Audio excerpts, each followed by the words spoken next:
ഗോതമ്പ് ദോശകൾ കുറേ ഞാൻ അപ്ലോഡ് ചെയ്തിട്ടുണ്ട്. അത് നിങ്ങൾ കുറേ പേരൊക്കെ ട്രൈ ചെയ്ത് നോക്കിയിട്ട് നല്ല ടേസ്റ്റ് ഉണ്ടായിരുന്നു എന്ന് പറഞ്ഞാൽ. അപ്പോൾ ഇന്നത്തെ നമ്മുടെ ഗോതമ്പ് ദോശ ഒരു വെറൈറ്റി ആയിട്ടുള്ള ഗോതമ്പ് ദോശയാണ്. ഇത് കഴിക്കാൻ വേണ്ടിയിട്ട് ചട്നിയുടെ അല്ലെങ്കിൽ കറിയുടെ ഒന്നിൻ്റെ ആവശ്യമൊന്നുമില്ല. വെറുതെ കഴിക്കാനാണെങ്കിൽ നല്ല ടേസ്റ്റ് ആയിരിക്കും. എനിക്ക് വെറുതെ കഴിക്കാനാണ് കൂടുതൽ ഇഷ്ടം. കാരണം ചെറിയ ചൂടോട് കൂടിയിട്ട് അത് കഴിക്കുമ്പോൾ നല്ല രസമാണ്. ഇത് രാവിലെ ഒന്നെങ്കിൽ ബ്രേക്ക്ഫാസ്റ്റ് ആയിട്ട് കഴിക്കുക, അല്ലെങ്കിൽ ലഞ്ചായിട്ട് കഴിക്കുക, അല്ലെങ്കിൽ വൈകിട്ട് ചായയുടെ കൂടെ നല്ല ചൂട് ചായയുടെ കൂടെ ഇതൊരു ദോശയും കൂടിയിട്ട് കഴിക്കുക, അല്ലെങ്കിൽ അത്താഴത്തിന് കഴിക്കുക. അത്താഴത്തിന് കഴിക്കുമ്പോൾ കറി കൂട്ടി കഴിച്ചാലും കുഴപ്പമില്ല, കറി കൂട്ടാണ്ട് കഴിക്കുക. എങ്ങനെ വേണമെങ്കിലും കഴിക്കാം. റെഡി ആക്കിയിട്ട് എടുക്കാൻ വേണ്ടിയിട്ട് ഒട്ടും പാടില്ല. നല്ല ഈസി ആയിട്ട് തന്നെ റെഡി ആക്കിയിട്ട് എടുക്കാനും പറ്റും. അപ്പോൾ നിങ്ങൾ ട്രൈ ചെയ്ത് നോക്കിയിട്ട് ഫീഡ്ബാക്ക് പറയാൻ വേണ്ടിയിട്ട് മറക്കരുത്. അപ്പോൾ ഈ നമുക്ക് ഒട്ടും സമയം കളയാൻ തന്നെ നമ്മുടെ ഗോതമ്പ് ദോശ റെഡി ആക്കിയിട്ട് എടുക്കുക. അപ്പോൾ ഞാൻ കഴിഞ്ഞ ദിവസം ചിക്കൻ റോസ്റ്റിൻ്റെ ഒരു വീഡിയോ ഞാൻ അപ്ലോഡ് ചെയ്തിട്ടുണ്ടായിരുന്നു. നിങ്ങൾ കുറച്ച് പേരൊക്കെ ട്രൈ ചെയ്ത് നോക്കിയിട്ട് എനിക്ക് വാട്സപ്പിലും ഫേസ്ബുക്കിലൊക്കെ എൻ്റെ ഫോട്ടോസ് അയച്ചിട്ടുണ്ടായിരുന്നു. നല്ല ടേസ്റ്റ് ഉണ്ടായിരുന്നു എന്ന് പറഞ്ഞു. അതിലേക്ക് നമ്മൾ സ്പെഷ്യലായിട്ടുള്ളൊരു മസാലയ്ക്ക് പൊടിച്ചെടുത്തിട്ടാണ് ആ ചിക്കൻ റോസ്റ്റ് റെഡി ആക്കിയിട്ട് എടുക്കുന്നത്. അപ്പോൾ നിങ്ങൾ ട്രൈ ചെയ്യാത്തവരുണ്ടെന്ന് വെച്ചിട്ടുണ്ടെങ്കിൽ ട്രൈ ചെയ്ത് നോക്കാൻ വേണ്ടിയിട്ട് മറക്കരുത്. നല്ല ടേസ്റ്റുള്ള ചിക്കൻ റോസ്റ്റാണ്. അപ്പോൾ ഈ നമ്മുടെ ഗോതമ്പ് ദോശ നമുക്ക് റെഡി ആക്കിയിട്ട് എടുക്കാം. അപ്പോൾ ഈ നമുക്ക് ഗോതമ്പ് ദോശ റെഡിയാക്കാൻ വേണ്ട സാധനങ്ങൾ എന്തൊക്കെയാണെന്ന് നോക്കാം. അപ്പോൾ ഞാനിവിടെ ഒരു ഗ്ലാസ് ഗോതമ്പ് പൊടി എടുത്തിട്ടുണ്ട്. പിന്നെ ഇതിലേക്ക് നമുക്ക് ചേർക്കാൻ വേണ്ടിയിട്ട് ഞാൻ തേങ്ങ എടുത്തിട്ടുണ്ട്. ഇത്രയ്ക്ക് തേങ്ങയാണ് എടുത്തേക്കുന്നത്.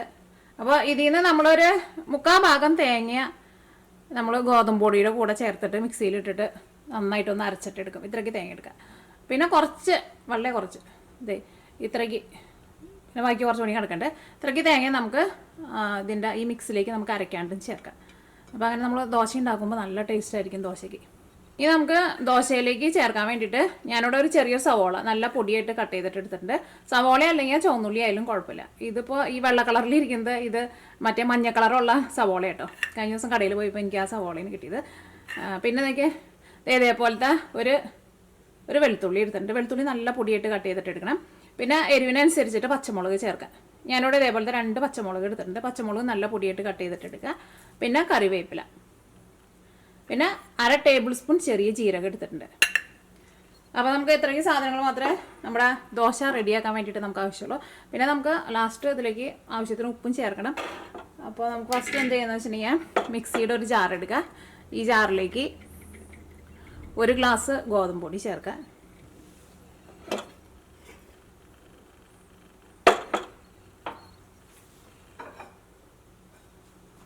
ഇതിലേക്ക് തേങ്ങ ചേർക്കാം. ഇത് നാരുണ്ട്, ഞാൻ തേങ്ങ ഇപ്പോൾ ചിരണ്ടി എടുത്തത്.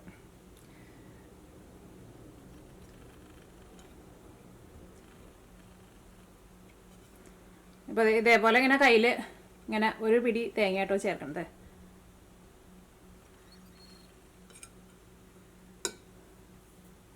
പിന്നെ ബാക്കി കുറച്ച് തേങ്ങയുണ്ട്, അത് നമുക്ക് അരക്കാണ്ട് ചേർക്കാം. ഇതിലേക്ക് ആവശ്യത്തിന് വെള്ളം ചേർക്കാം. ഇപ്പോൾ കുറച്ച് വെള്ളം ചേർക്കാം. അത് കഴിഞ്ഞിട്ട് പിന്നെ നമുക്ക് എല്ലാം കൂടിയിട്ട് മിക്സ് ചെയ്യുമ്പോൾ വെള്ളം ആവശ്യമുണ്ടെങ്കിൽ അതനുസരിച്ചിട്ട് ചേർത്ത് കൊടുക്കുക. ഇനി ഇത് നല്ല പേസ്റ്റ് പോലെ അരച്ചിട്ട് എടുക്കട്ടെ. ഇപ്പോൾ തേങ്ങ ചേർത്തിട്ട് നല്ല പേസ്റ്റ് പോലെ അരച്ചെടുത്തിട്ടുണ്ട്. അപ്പോൾ ഫസ്റ്റ് അരയ്ക്കുമ്പോൾ ഇത്രയ്ക്ക് വെള്ളം ചേർത്താൽ മതി. ഇപ്പോൾ ഇത് ഭയങ്കര തിക്കായിട്ടാണല്ലോ ഇരിക്കുന്നത്. ഇനി ഇതിലേക്ക് നമുക്ക് കുറച്ചും കൂടി വെള്ളം ചേർത്തിട്ട് ഇതൊന്ന് ലൂസാക്കിയിട്ട് എടുക്കുക. അങ്ങനെ മിക്സിയിലിട്ടിട്ടാണ് കറക്കിയിട്ട് എടുക്കുമ്പോൾ പെട്ടെന്ന് അങ്ങോട്ട് കട്ടയ്ക്ക് കൊണ്ട് ഉടഞ്ഞ് കിട്ടുമല്ലോ. അപ്പോൾ ഒന്നും കൂടി ഒന്ന് കറക്കിയിട്ട് എടുക്കട്ടെ. ഇപ്പോൾ നമ്മൾ നല്ല പേസ്റ്റ് പോലെ അരച്ചെടുത്തിട്ടുണ്ട്. ഇനി ഇത് നമുക്കൊരു വേറെ പാത്രത്തിലേക്ക് പകർത്താം. ഇപ്പം തന്നെ മാവുണ്ട്, നല്ല സോഫ്റ്റ് ആയിട്ടാണ് ഇരിക്കുന്നത്. നല്ല പഞ്ഞി പോലെയാണ് ഇരിക്കുന്നത്. നമ്മൾ തേങ്ങയും കൂടിയിട്ട് അരച്ചപ്പോൾ ഇപ്പോൾ തേങ്ങയും ഗോതമ്പ് പൊടിയും കൂടി ചേർത്തിട്ട് നല്ല പേസ്റ്റ് പോലെ അരച്ചെടുത്തിട്ടുണ്ട്. ഇനി നിങ്ങൾക്ക് ദോശ കുറച്ചും കൂടി നല്ല സ്മൂത്തായിട്ട് വേണമെന്ന് വെച്ചിട്ടുണ്ടെങ്കിൽ ഇതേപോലെ അങ്ങനെ മിക്സിയിലിട്ടിട്ട് അരച്ചിട്ട് എടുക്കുമ്പോൾ 1 ടേബിൾ സ്പൂൺ മൈദപ്പൊടിയും കൂടിയിട്ട് ചേർക്കാം. അപ്പോൾ ദോശ കുറച്ചും കൂടി നല്ല സോഫ്റ്റ് ആയിട്ടിരിക്കും. അങ്ങനെ വേണമെന്ന് വെച്ചിട്ടുണ്ടെങ്കിൽ അങ്ങനെ ചേർക്കാം. അപ്പോൾ ഈ നമ്മുടെ ഈ ബാറ്റർ അങ്ങോട്ട് നീക്കി വയ്ക്കാം. ഇനി നമ്മൾ എടുത്ത് വെച്ചാണെങ്കിൽ ഈ സവോളയും പച്ചമുളകും വെളുത്തുള്ളിയൊക്കെ ഉണ്ടല്ലോ, ഇതൊന്ന് വെളിച്ചെണ്ണയിലിട്ടൊന്ന് മൂപ്പിച്ചിട്ട് വേണം നമ്മുടെ ബാറ്ററിലേക്ക് ചേർക്കാൻ വേണ്ടിയിട്ട്. അപ്പോൾ ഈ നമ്മൾ സവോളയൊക്കെ മൂപ്പിക്കാൻ വേണ്ടിയിട്ട് ഒരു ചെറിയൊരു പാൻ വെച്ചിട്ട് ചൂടാക്കാം. ഇതിലേക്ക് ആവശ്യത്തിന് ഓയിൽ ചേർക്കാം. ഇതേപോലെ ഇങ്ങനെ ഈ താളിച്ച് ചേർക്കുന്ന ഇതേപോലത്തെ പാനൊക്കെ ഉണ്ടെന്ന് വെച്ചിട്ടുണ്ടെങ്കിൽ അങ്ങനെ ചെറുതായിട്ടുള്ള എന്തെങ്കിലുമൊക്കെ അങ്ങനെ മുരിച്ചിട്ടൊക്കെ എടുക്കാൻ വേണ്ടിയിട്ട് നല്ലതാട്ടോ. ഒരുപാട് ഓയിൽ ചേർക്കണ്ട, കുറച്ച് ഓയിൽ ചേർത്താൽ മതി. അതിപ്പോൾ ഏത് ടൈപ്പ് ഓയിലായിരുന്നാലും കുഴപ്പമില്ല. കഴിഞ്ഞ ദിവസത്തെ വീഡിയോയിൽ എൻ്റെ അടുത്ത് ഒരാൾ ചോദിച്ചിട്ടുണ്ടായിരുന്നു ഏത് ഓയിലാണെന്നുള്ളത് പറയണമെന്ന്. നല്ലെണ്ണയാണോ, അങ്ങനെ ചിലർക്ക് അങ്ങനെ സംശയം ഉണ്ടെന്ന് തോന്നും. അത് നമ്മുടെ നാട്ടിൽ കിട്ടുന്ന സൺഫ്ലവർ ഓയിൽ ഉണ്ടല്ലോ, ആ ഓയിൽ ചേർക്കുക. നമ്മൾ സാധാരണ കുക്കിങ്ങിന് ഉപയോഗിക്കുന്ന ഏത് ടൈപ്പ് ഓയിൽ. അപ്പോൾ നമ്മുടെ ഓയിൽ നന്നായിട്ട് ചൂടായിട്ടുണ്ട്. ഇതിലേക്ക് 1/2 ടേബിൾ സ്പൂൺ ചെറിയ ജീരകമാണ് ചേർക്കുന്നത്. ഇപ്പോൾ നിങ്ങൾക്ക് ചെറിയ ജീരകത്തിൻ്റെ ടേസ്റ്റ് ഇഷ്ടമില്ലാന്ന് വെച്ചിട്ടുണ്ടെങ്കിൽ വലിയ ജീരകം ചേർക്കാം. ജീരകം കരിക്കാൻ പോകുന്നതിന് മുമ്പ് നമുക്ക് അതിലേക്ക് സവോളയും പിന്നെ പച്ചമുളക് ഞാനിവിടെ നല്ല പൊടിയായിട്ട് കട്ട് ചെയ്തിട്ട് വെച്ചിട്ടുണ്ട്. പിന്നെ കറിവേപ്പില, പിന്നെ ഇഞ്ചി പിന്നെ വെളുത്തുള്ളി നല്ല പൊടിയായിട്ട് കട്ട് ചെയ്തിട്ട് എടുക്കുക. ഇനിയിപ്പോൾ നിങ്ങൾക്ക് വെളുത്തുള്ളിയുടെ ടേസ്റ്റ് ഇഷ്ടമില്ലാന്ന് വെച്ചിട്ടുണ്ടെങ്കിൽ വെളുത്തുള്ളി ചേർത്തില്ലെങ്കിലും കുഴപ്പമില്ല. പക്ഷേ വെളുത്തുള്ളിയും കൂടിയിട്ട് അങ്ങോട്ട് ചേർക്കുമ്പോൾ എനിക്ക് അതിൻ്റെ ആ ഫ്ലേവർ നല്ല ഇഷ്ടമാണ്. ഇനി സവോളയ്ക്കും ചെറുതായിട്ടൊന്ന് മുരിഞ്ഞ പോലെ വരണം. വഴറ്റിയിട്ടല്ല എടുക്കുക, എന്നാൽ ഭയങ്കരമായിട്ട് ഗോൾഡൻ കളറാവാൻ വേണ്ട, ഒരു ചെറുതായിട്ടൊന്ന് മുരിഞ്ഞ് വരില്ലേ അത്രയ്ക്ക് ആവണം. നമ്മുടെ സവോളയ്ക്ക് മുരിഞ്ഞിട്ട് ചെറുതായിട്ടൊരു ഗോൾഡൻ കളറായി തുടങ്ങിയിട്ടുണ്ട്. നമ്മുടെ വെളുത്തുള്ളി കയറുന്നായിരുന്നു, ഇനി അത് കിടന്നിട്ട് മുരിഞ്ഞിട്ടുണ്ട്. ഇനി നമുക്ക് തീ ഓഫ് ചെയ്യാം. നമുക്ക് ചൂടോട് കൂട്ടിയിട്ട് തന്നെ നമ്മളാ മിക്സിയിലിട്ടിട്ട് തേങ്ങയും കൂട്ടിയിട്ട് ഗോതമ്പും കൂട്ടിയിട്ട് അരച്ച് വെച്ചേക്കണ മാവിലേക്ക് ചേർക്കാം. എന്താ ചങ്കു എന്തപ്പാ എന്താ പോരാട്ടോ. ഇതിലേക്ക് ആവശ്യത്തിന് ഉപ്പ് ചേർക്കാം. ഇതിലേക്ക് നമ്മൾ സെപ്പറേറ്റ് കുറച്ചും കൂടി വെള്ളം ചേർക്കേണ്ടി വരും, കാരണം ദോശമാവ് കുറച്ചും കൂടി ഒന്ന് ലൂസായിട്ട് ഇരിക്കണമല്ലോ. ഇത് നമുക്ക് ഫസ്റ്റ് ഒന്നായിട്ട് മിക്സ് ചെയ്യാം.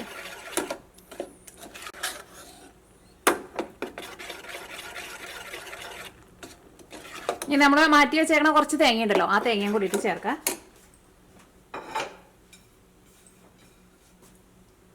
അപ്പോൾ ഇങ്ങനെ ദോശയുടെ കൂടെ നമുക്ക് ചെറുതായിട്ടിങ്ങനെ തേങ്ങ കഴിക്കാനും കിട്ടും.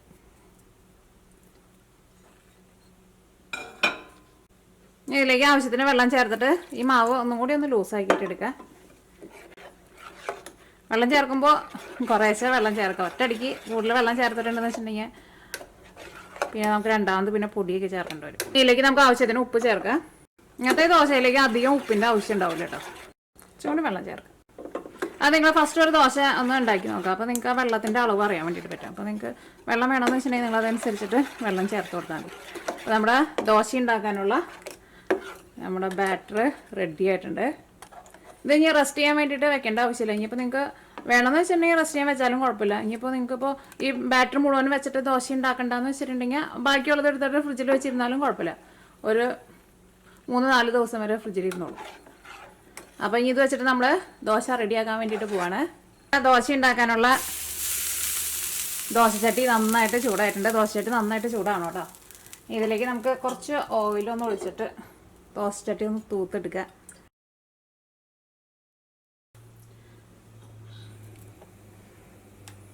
പിന്നെ മാവ് നിങ്ങൾ ഓരോ പ്രാവശ്യം എടുക്കുമ്പോഴും ഒന്ന് അടിയിൽ നിന്ന് ഇളക്കി കൊടുത്തിട്ടാണ് എടുക്കാൻ വേണ്ടിയിട്ട്. അത് എന്ത് മാവാണെങ്കിലും, അല്ലെങ്കിൽ ചിലപ്പോൾ അടിയിലേക്ക് പിന്നെ ലാസ്റ്റ് വന്നു കഴിഞ്ഞാൽ പിന്നെ ഭയങ്കര തിക്കായിട്ടിരിക്കും. എപ്പോഴും മാവ് ഇളക്കിയിട്ട് വേണം എടുക്കാൻ വേണ്ടിയിട്ട്.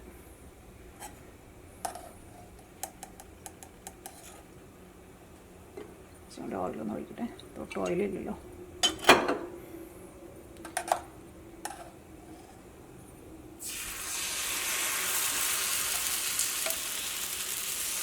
അപ്പോൾ കുഞ്ഞു കുഞ്ഞു ദോശ വേണമെന്ന് വെച്ചിട്ടുണ്ടെങ്കിൽ അങ്ങനെ ചെറുതാക്കിയിട്ട് എടുക്കുക.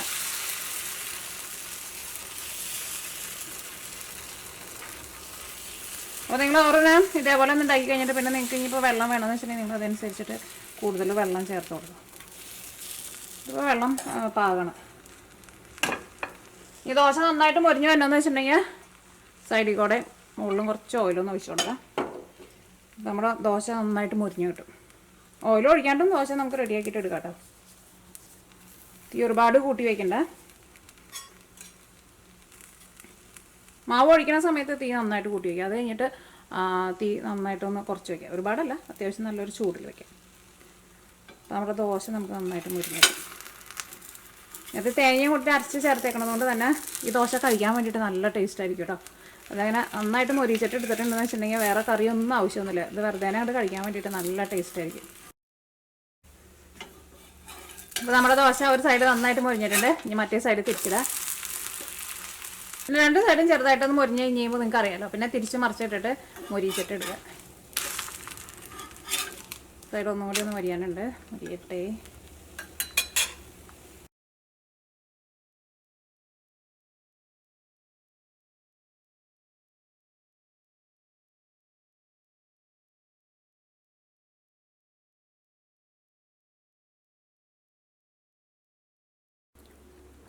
നല്ല ടേസ്റ്റ് ഉണ്ട്. സാധാരണ നമ്മൾ ഗോതമ്പ് ദോശ കഴിക്കണ പോലെയല്ല കേട്ടോ, ഇത് വെറുതെ തന്നെ കഴിക്കുക. പിന്നെ അത്യാവശ്യം നല്ല എരിവും തോന്നുന്നുണ്ട്. പിന്നെ ആ ജീരകത്തിൻ്റെയും പിന്നെ നമ്മൾ ആ ഉള്ളിയൊക്കെയും നന്നായിട്ട് മൂപ്പിച്ചിട്ട് ചേർത്തില്ലേ, അതുകൊണ്ട് തന്നെ നല്ല ടേസ്റ്റ് ഉണ്ട്. പിന്നെ ഇതിലേക്ക് നമ്മൾ ആ തേങ്ങ അരച്ച് ചേർത്തിട്ടുണ്ടല്ലോ, അതുകൊണ്ട് തന്നെ അപ്പം കഴിക്കാൻ വേണ്ടിയിട്ട് നല്ല ടേസ്റ്റ് കേട്ടോ. പ്രത്യേകിച്ച് ഒന്നും കൂട്ടാണ്ട്, ചട്നി ഒന്നും കൂട്ടാണ്ട് വെറുതെ തന്നെ കഴിക്കുന്നത് കേട്ടോ എനിക്ക് കൂടുതൽ ടേസ്റ്റായിട്ട് തോന്നുന്നത്. അപ്പോൾ ചൂടാറി കഴിഞ്ഞാലും നല്ല ടേസ്റ്റ് ഉണ്ടാവും, നല്ല രസമുണ്ട്. പിന്നെ തേങ്ങ നമ്മൾ കുറച്ച് മുളകേപ്പാടി ഇട്ടിട്ടുണ്ടല്ലോ, ഇടയ്ക്ക് തേങ്ങയും കടിക്കാൻ വേണ്ടിയിട്ട് കിട്ടുന്നുണ്ട്. അപ്പോൾ നിങ്ങളെല്ലാവരും ട്രൈ ചെയ്ത് നോക്കാം. ഇത് നമ്മളിങ്ങനെ കയ്യിലെടുത്തിട്ടുണ്ടെങ്കിൽ 1, 2, 3 കഴിക്കുന്നത് അറിയില്ല. ഇങ്ങനെ വായിലിടുമ്പോൾ തന്നെ ഇങ്ങനെ എന്താ പറയുക, ഇങ്ങനെ അലിഞ്ഞു പോകുന്നുണ്ട്, നല്ല രസമുണ്ട്. ഇടയ്ക്ക് തേങ്ങയ്ക്ക് ഒന്ന് കടിക്കാൻ വേണ്ടിയിട്ട് കിട്ടും. അപ്പോൾ നിങ്ങളെല്ലാവരും ട്രൈ ചെയ്ത് നോക്കാം. ട്രൈ ചെയ്ത് നോക്കിയിട്ട് ഫീഡ്ബാക്ക് പറയാൻ വേണ്ടിയിട്ട് മറക്കരുത്. നിങ്ങൾ ട്രൈ ചെയ്ത് നോക്കിയിട്ട് ഫീഡ്ബാക്ക് പറയാം. അപ്പോൾ ഇനി നമുക്ക് നാളെ വേറൊരു പുതിയ റെസിപ്പി ആയിട്ട് വരാം.